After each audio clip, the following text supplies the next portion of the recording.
Welcome back to Listen Up, the podcast all about enhancing our listening skills. I'm Emma. And I'm Liam. This is episode 3, and today, we're diving into a topic that's super relevant for everyone: how to improve your listening skills. That's right, Liam. I think we can all agree that good listening is a skill that can make a huge difference in both our personal and professional lives. But let's face it, in our fast-paced world, it can be tough to stay present and really listen. Yeah, with all the distractions around us, our phones, to-do lists, multitasking, sometimes we don't really hear what others are saying. So today, we'll give some actionable tips on how to actively listen, and also, how to avoid the common traps that hinder good listening.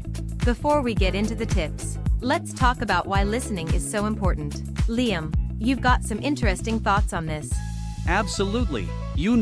Listening is often seen as just a passive activity, but it's actually a very active skill.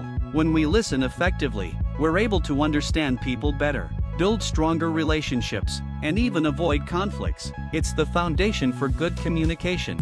Totally. And research has shown that people who are good listeners are often seen as more empathetic, approachable, and trustworthy. It also helps in work settings, whether it's understanding a colleague's point of view in a meeting or listening to feedback from your boss. So, it's a win all around. Right, so let's jump into the first tip for improving your listening skills. The first one is be present. Sounds simple enough, right?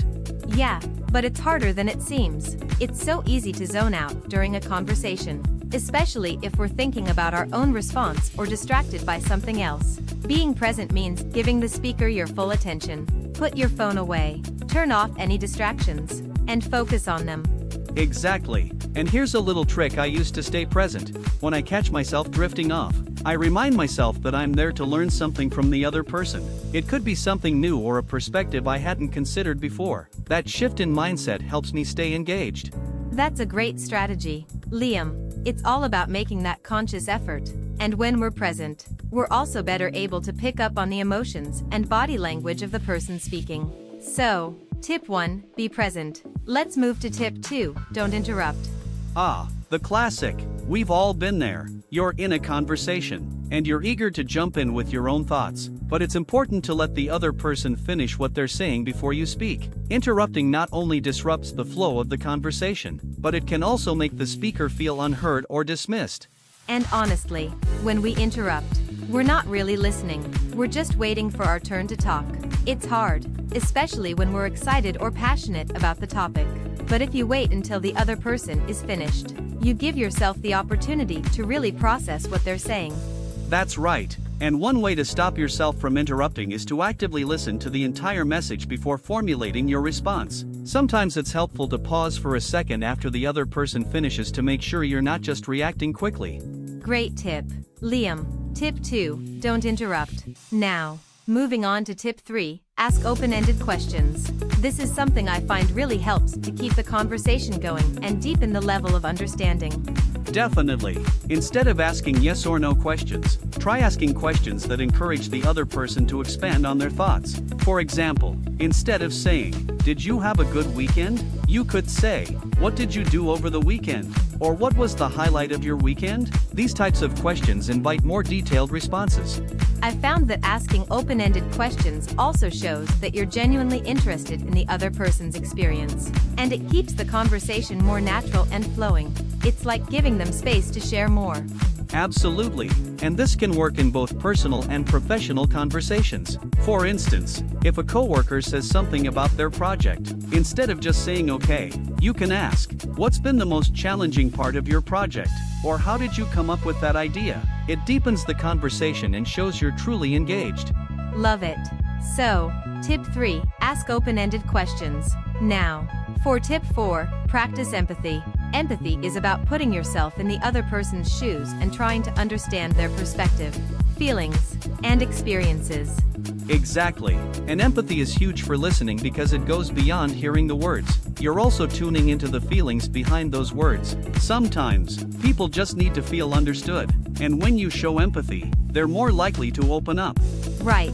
So, if someone's venting about a tough day, instead of just offering a solution, try saying something like, "That sounds really frustrating," or I can understand why you'd feel that way. It helps to validate their emotions, which can lead to a deeper connection. I think this is a skill that can be developed over time. The more you listen with empathy, the better you become at understanding the nuances of what someone is trying to express. So, tip 4, practice empathy. Alright, we've got one final tip for today: give feedback. This is a crucial piece of the listening puzzle.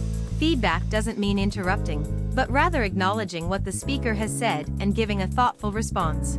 Right. It could be something as simple as summarizing what they've said to make sure you understand. Like, "So what you're saying is," or giving an affirmation, like "I see what you mean." It shows you're paying attention and gives the other person a chance to clarify if needed. Yes, and this can be especially helpful in professional settings when you're trying to collaborate or problem solve with others. Giving feedback ensures that both parties are on the same page and can move forward together. Exactly. So, to wrap up, the 5 tips for improving your listening skills are: be present, don't interrupt, ask open-ended questions, practice empathy, give feedback. I hope these tips will help all of you become better listeners. Remember, listening is a skill that takes practice, but the more we work on it, the more rewarding our conversations and relationships will be. Absolutely. And as always, thank you for tuning in to Listen Up. We'd love to hear your thoughts or any additional tips you might have. Feel free to reach out to us on social media or leave a comment on our website. Take care, everyone, and remember to listen actively, empathetically, and thoughtfully. Catch you next time.